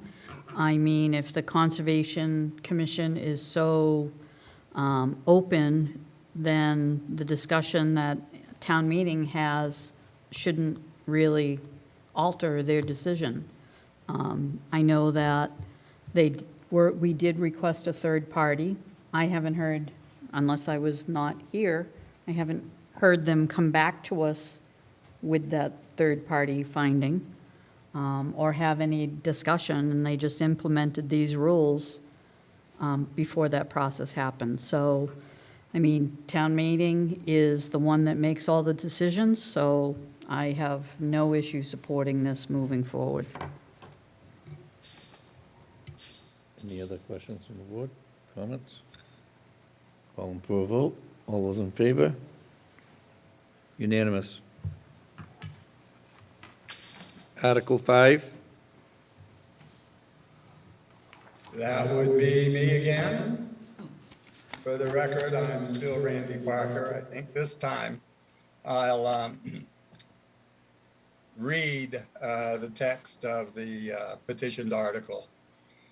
Chapter 196, Section 196-6, the Wetland Bylaw, exceptions, is to add to 196-6, paragraph D, a sentence that says, a permit and application shall not be required for residential lots or structures existing prior to March 27th, 1973. And you have the text of the narrative. The most common question that I get on this is, where did you come up with that date, March 27th, 1973? If you look at our zoning bylaw, that is the date that what we know to be our modern zoning bylaw, where the RR, R40, R25, R20, all of our districts, all of our setbacks, all of our areas came from.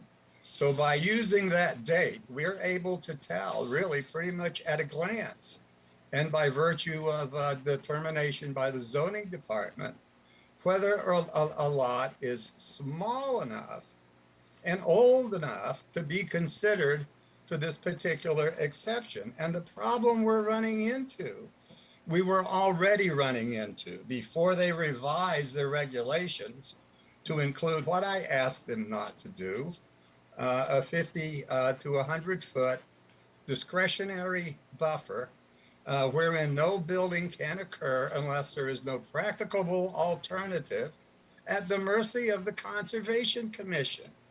I have no idea how many thousands of lots there are, around 39% of the water comprising the town of Plymouth, how many of these lots there are along the coast, but we are driving these people crazy with regulations that say, don't beg forgiveness, seek approval.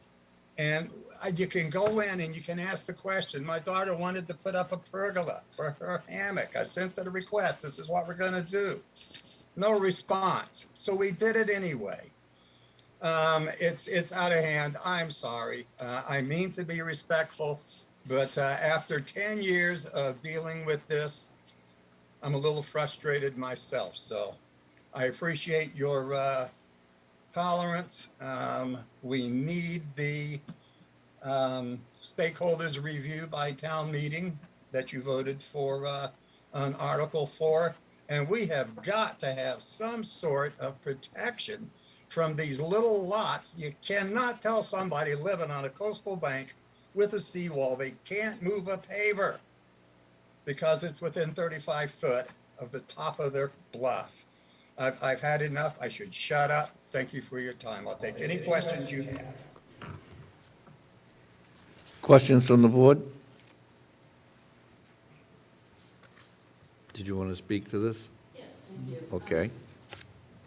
You can see that Randy's frustrated, but I don't think that this article was written in a way that people can actually understand what it means, including me, even though I've spent like all day trying to figure out exactly what this means. So this bylaw amendment, at the very least, needs work. And he is talking about, in 1973, the Commonwealth created legislation to strengthen the protection of wetlands. but it's unclear how this exemption would affect permitting. Clear that town can't diminish state bylaws, so I think we need clarification from town council before the select board votes to support this article. The way it's written, you can't tell if he means to take us, those homeowners that would now come under those new state regulations, how they would be permitted. How would the Conservation Commission deal with those? So at least ask town council about this one if you haven't already. And number two, I'm concerned that this amendment would cause people who have owned their properties before 1973 to push the envelope to do more development that could be detrimental to wetlands and to our coastal waters. I also believe that this would result in an unequal application of our bylaws because one neighbor would see his neighbor who'd lived longer in the same area have permits to do things that the other neighbors couldn't do. So again, it's confusing, and I think it would cause a lot of conflict.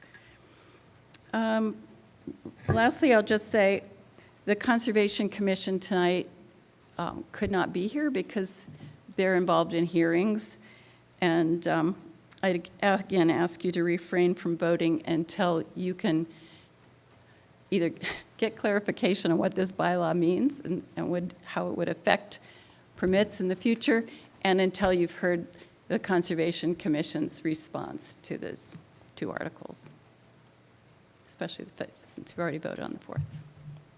No, thank you. If I may, please, Mr. Quintal. Absolutely. Thank you. I count Charles and Frank and most everybody I know, of course, amongst my friends. But you have to look at this language. A permit and application shall not be required as it affects Chapter 91, 196-6. It's only applicable to our local wetland regulations. It does not do anything less restrictive than the state's regulations, 310 CMR 10. So it means exactly what it says. If you own a lot and it predates March 27, 1973, and it's smaller than the buffers they're encouraging, it's exempt.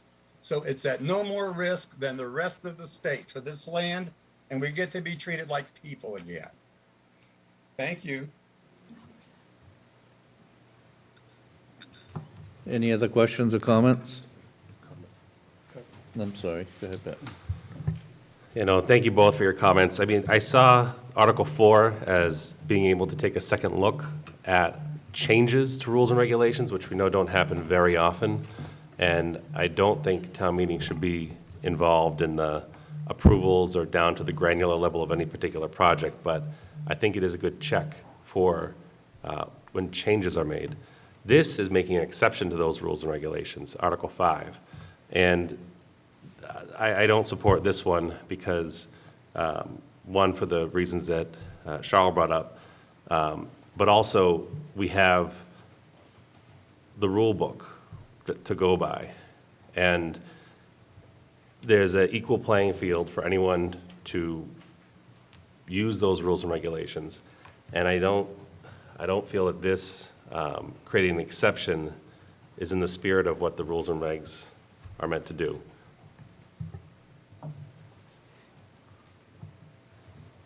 Mr. Helm? I agree with Ms. Heller and Mr. Flaherty, but I'm also going to particularly agree with something that Ms. Heller said, and that was, because I'm in the same boat with her, I really don't understand what this, the implications, not on surface that it's an exception, but I don't understand what the implications could possibly be by creating this exception. And my tendency is to never vote in favor of something that I don't understand. I'm not sure if, do we want to consider maybe at next week's meeting, taking this one back up with additional information and some other people to explain what these exceptions would be or not? But if we don't, then I'm going to be voting no on it. I'm wondering if we should send this over to council and ask them to give us the explanation of what Mr. Helm is looking for and postpone it until next week. Fine with me.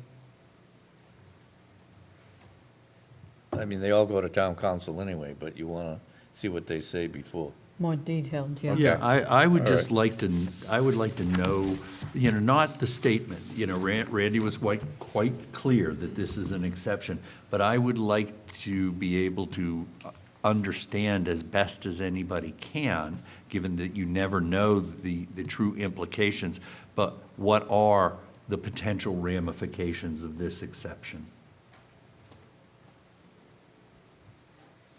Okay, Okay. Thank you. Mr. Chairman. Mm-hmm. I believe that when we were discussing 46 Sandwich Road, we made a motion for the purchase and sale agreement, but I don't believe that we moved Article 1 forward. So I'd like to make a That's correct. motion to Yeah, I move think- Article 1. Yeah, you guys lumped them kind of together, so it'd be best to vote them separate. Separate? Yeah. Okay. So, Motion? Motion to move Article 1 forward to Second. town meeting. Second. Second by Mr. Flaherty. Discussion? All those in favor? Unanimous again. Town managers report, Mr. Brandisi. I'm going to defer to the Assistant Town Manager this evening. Thank you. So just a couple quick notes. Update on the smokestack. The crane was delivered in parts today. It's being assembled. It's scheduled to be assembled by the end of the day tomorrow, with demolition expected to start on Thursday morning. And again, this is assuming assembly and weather conditions cooperate. So that should be cleared up and good to go by hopefully the end of the day Friday. Second note is the weather looks extremely warm this weekend. However, this is a reminder that our beaches are not actually staffed until Memorial Day weekend, at the earliest, depending on the specific beach. So Plymouth, Morton, and Long Beach open on Memorial Weekend. So what this means is there will be no access to bathrooms except for White Horse Beach, which will have access to porta-johns, and also Plymouth Beach if Sandy's Restaurant is open. And that's the general note I have. You guys probably know the background on that, but go ahead. It's open. Just a comment. Sure. I'd like to point out that I believe if it is not the actual anniversary, last weekend was the actual anniversary of a similar incredibly hot pre-Memorial Day weekend, and it was the infamous Fight Club day on the beach, down at White Horse Beach, and I would just like to make the police aware. We actually noted that today in our meeting today. Thank So you. that's, yeah. Great. Just so I understand that there aren't going to be facilities or staff at Plymouth Beach, but if it's going to be a hot weekend, is that access going to be open for Long Beach? Because if it isn't, I'd like it to be. That I don't know the answer to right now. I mean, people don't need someone to say, oh, go ahead and go out to the beach. I think they can do that at their own risk. So my understanding is the beaches are open, they're just not staffed with our normal staff. So someone can drive out to Long Beach this weekend. I can find out for you.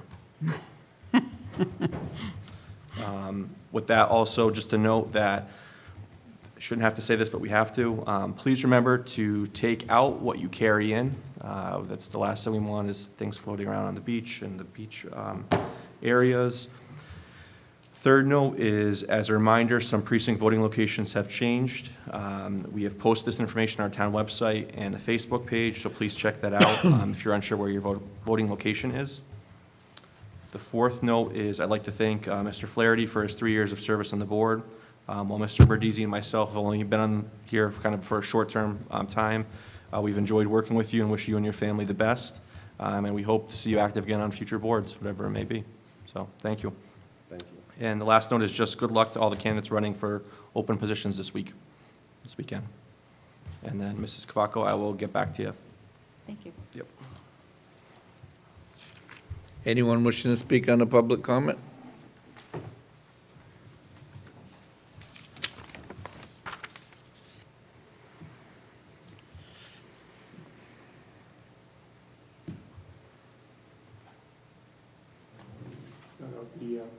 The other one. Sorry about that. Stephen Bullock. I live in Plymouth. I live on Derby Station. So, as you guys know, you guys have the town well out there.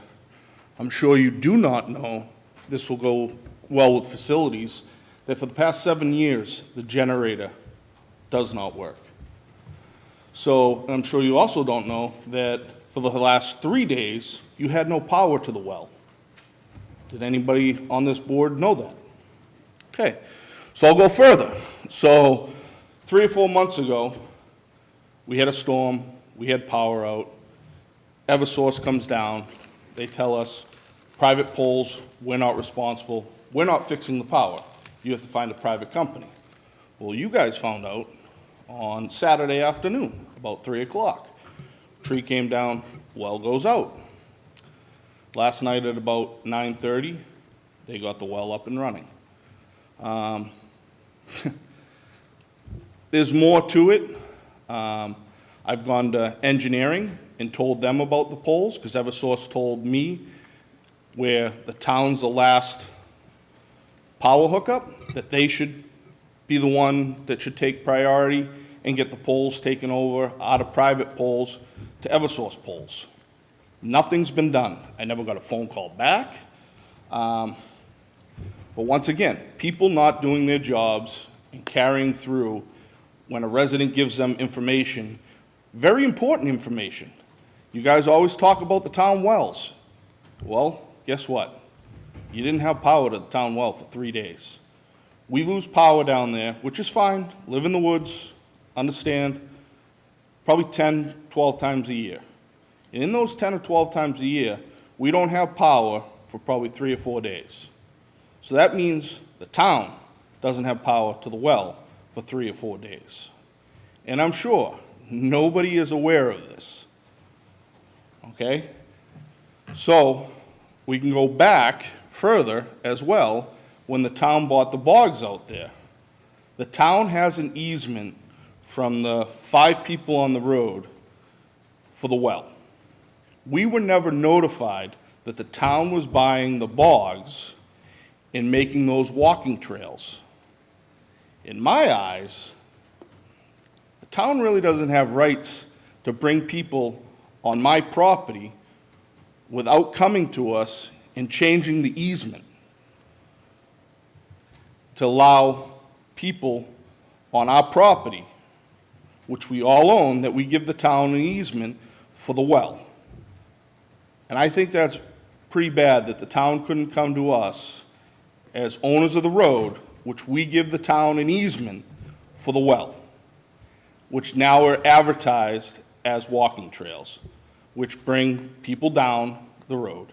Because I'm sure myself and the neighbors would have been here to complain about them being walking trails, which I did some research, and the reason why they had to be advertised as walking trails is so that you guys could get the financing. And a lot of times, you don't want to give the public the knowledge because they're going to push back on what you want or what the town people want. And we would have pushed back on having them as walking trails on a dirt road that's wide enough for one vehicle. It's already done. It's over. But the town needs to know what's going on. Went to engineering. Nothing's been done. I really think that people are not talking in the town, whether supervisors or whoever it may be, and it starts at the top, and people are not held accountable. If you're the top dog and you're not doing your job, let's find somebody else, because it's time. So another note, it's summertime, boating, harbor. Once again, no tie-ups for 15-minute tie-ups. The harbor master gets brand-new boats, brand-new facility. We get less and less every year. When are we going to get our 15-minute tie-ups back? We're in another season. Last year, my wife was 7 months pregnant. I go to the boat ramp. You can't come in, sir. You don't have a trailer. So I keep on driving. Because you know what? There's nowhere else to drop off somebody that's 7 months pregnant that's going to go out for dinner on the boat, but there's no other place to go. Well, something needs to be done. 4 years ago they dredged, right? 3.5, 4 years ago? We haven't got them back. The harbor master just got brand new docks, brand new piles, brand new boat, brand new facility. Who are the ones that are paying for all this? The mooring holders. And what do we get? Nothing. When is something going to change? It hasn't. And this isn't the first time this has been brought up. It's been brought up at Harbor Committee meetings. It's been brought up in this room. And nothing's been done. Am I wrong? Yeah. So when is it going to change? Or when are people's jobs going to be taken away because they're not doing their job? I mean, what's the next step? If they're not doing their job and they're being told to do it, then maybe they have to be threatened that their jobs are going to go away. The town well is a very important piece of infrastructure for the town. Never mind the fact that town water runs down the road. I was told that I couldn't tie into town water. Just this winter, I had enough with the well water, and I went down, and finally, he's like, the new director, yeah, no problem, you can tie into water. There's 5 houses. I've been there 5 years. What's that, $1,200, $1,500 a year? Times 5? It's free money for the town. There's water running down the street. No, you can't tie into it. These are the people that work for the town that are not bringing in revenue. It's time. It's time to make people accountable. They want to get paid top dollar to be in charge? Well, let's hold them accountable. There's a lot of that goes with it. Thank you. Mr. Bullock, I'd just like to address a couple things that you may not be aware of. First of all, for your water situation. Oh, it's not my water situation. I have a well. It's the townspeople. I understand that, but for the water situation, and any situation that you get into, you can contact anybody on the board. It doesn't matter if you contact. Once it leaves an email, nothing gets done. I have to disagree with you, because I respond to every single I'm email. not saying you. I'm saying after somebody sends an email to somebody on the board and it goes through a department, it never gets followed through. We still don't have 15-minute tie-ups. That was 3 years ago. But we do, because that's the other thing I was going to tell you. So the new dredge is, now it's a charter boat. It's going to be called Charter Boat Row. And there are the front facing, that's facing towards the south, those are tie-ups. Those are 15-minute tie-ups. So I know I've seen you at the Harbor Committee, and we've made a lot of progress in the past, especially the few months, but I can't say what happened in the past, whatever issues that you have. I know that we're moving forward. I know that the new town manager is very receptive, and he responds to everybody. He responds to us immediately. So, I mean, if there's a problem, you don't have to reach out to me. Reach out to anyone, or reach out to him directly. So I would hope that the issue with the well I hope that goes further than this room tonight. I really think that there should be no reason why a generator has been broken for 5 to 7 years. Derek, can you address that, please? Look into it for Not for me. I was going to ask if Brad could connect with Mr. Bullock so that I can learn more about what's going on down there. As soon as I know more information, I can follow up with the appropriate department. And as you pointed out, Selectman Cavaco, we respond to all of our complaints. Can't always give them the answer they're looking for, but we certainly circle back and give them the information that we have at the time. I mean, just for an example, I've been on the board for 5 years. I've gotten more information back to me in the past month and a half that That's the new great. town manager's been here than I've had in the entire 5 years. That's great. So, But I think that the well is something very important that the town really needs to look into. Is when, honestly, 10's probably not the number. Like I said, Saturday was a beautiful day. Tree came down, took out power for 3 days for the town. And like I said, I'm sure nobody really knew about it. And the town had to pay for a private contractor to come out, put a new pole in, and set all the gear. So what did that cost the town? That nobody on this board knows about, or nobody in the town knows about, of how many hundreds of thousands of dollars from a conversation that I had 4 months ago could have been avoided, that nobody did their job on. So, have a good evening. thank you. Thank you. Anyone else wishing to speak on the public comment? Anybody in the waiting room, Chris? Can we circle back to the Long Beach? So the crossover will not be opened, but residents can park along Ryder Way and utilize day parking at the day parking area.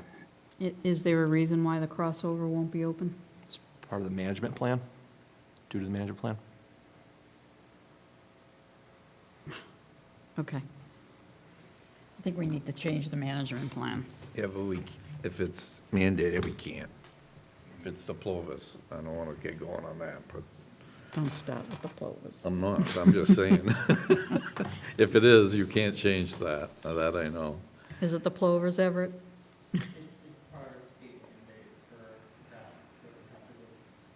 Everett, yeah, please. Thank you.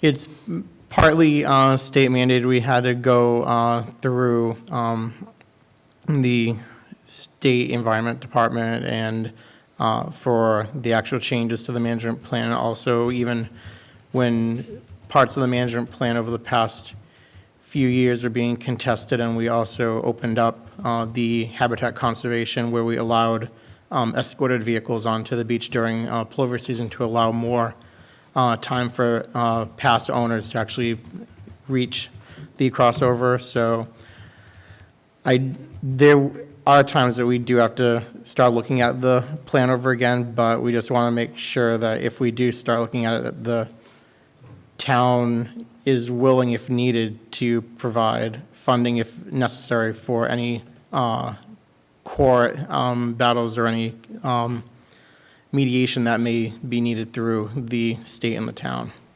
Thank you. Thanks. Okay, we're going to move on to licenses. Plymouth Pride Incorporated is requesting a one-day wine and malt license for 6/26/22 from 11 a.m. to 6 p.m. at Nelson Park. Motion. Second. Discussion? All those in favor? Unanimous. Amplified music permit, Plymouth Pride Incorporated is requesting an amplified music permit for a band DJ for 6/26 from 11 a.m. to 6 p.m. also at Nelson Park. Motion. Second. Discussion? All those in favor? Unanimous. Mamma Mia's Pine Hills is requesting temporary outdoor dining on the village green across from their existing outdoor patio area. 40 seats. Area will be cordoned off and staffed. Motion? Discussion? All those in favor? Harry, you in favor? Oh, yeah. Okay. Unanimous. Thank you. On the administrative notes, number 5 has been pulled, so it's 1 through 4. Any questions? Like to move them as a group? Second. Second by Mr. Flaherty. Discussion? All those in favor? Unanimous. Committee liaison updates? Designee updates? Old business? Letters? New business? Motion to adjourn. Motion. Second. Thank you for watching. We'll see you next week. Keep the people of Ukraine in your thoughts and prayers. Thank you.